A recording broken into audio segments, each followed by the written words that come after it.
ചെറുതാണെങ്കിലും വലുതാണെങ്കിലും ഗിഫ്റ്റുകൾ എപ്പോഴും നമ്മൾ വാല്യൂ ചെയ്യണം. ഗിഫ്റ്റുകൾക്കൊക്കെ ഒരു റെസ്പെക്റ്റ് കൊടുക്കണം.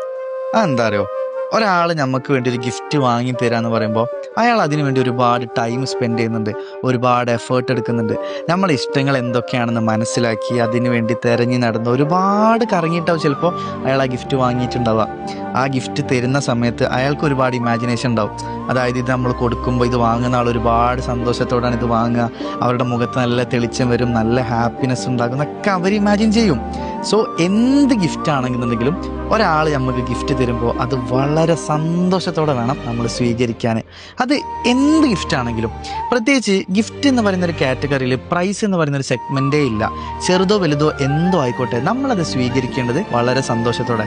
പിന്നെ മറ്റൊരു കാര്യം എന്ന് പറയുന്നത്, ഈ ഗിഫ്റ്റ് കിട്ടുക എന്ന് പറയുന്നത് വളരെ വലിയൊരു ഭാഗ്യമാണ്. എല്ലാവർക്കും ഈ ഒരു ഭാഗ്യമില്ല. ഗിഫ്റ്റ് എല്ലാവർക്കും കിട്ടൂല, അതുപോലെ തന്നെ ഗിഫ്റ്റ് എല്ലാവരും കൊടുക്കൂല. ഒരാൾ നമുക്ക് ഗിഫ്റ്റ് തരുന്നുണ്ടെങ്കിൽ അയാളെ ലൈഫിൽ അയാൾ നമുക്കൊരു വാല്യൂ തരുന്നുണ്ട്, അയാൾ നമ്മളെ കാണുന്ന ഒരു രീതി ഉണ്ട്, നമുക്ക് വേണ്ടി ഒരു സ്പേസ് അയാളുടെ പേഴ്സണൽ ലൈഫിൽ അയാൾ കൊടുത്തിട്ടുണ്ട് എന്നൊക്കെ അയാൾ ഇൻഡയറക്റ്റ് ആയിട്ട് നമുക്ക് ബോധ്യപ്പെടുത്തി തരുന്ന ഒരു കാര്യമാണ് ഒരാൾ നമുക്ക് ഗിഫ്റ്റ് തരിക എന്ന് പറയുമ്പോൾ.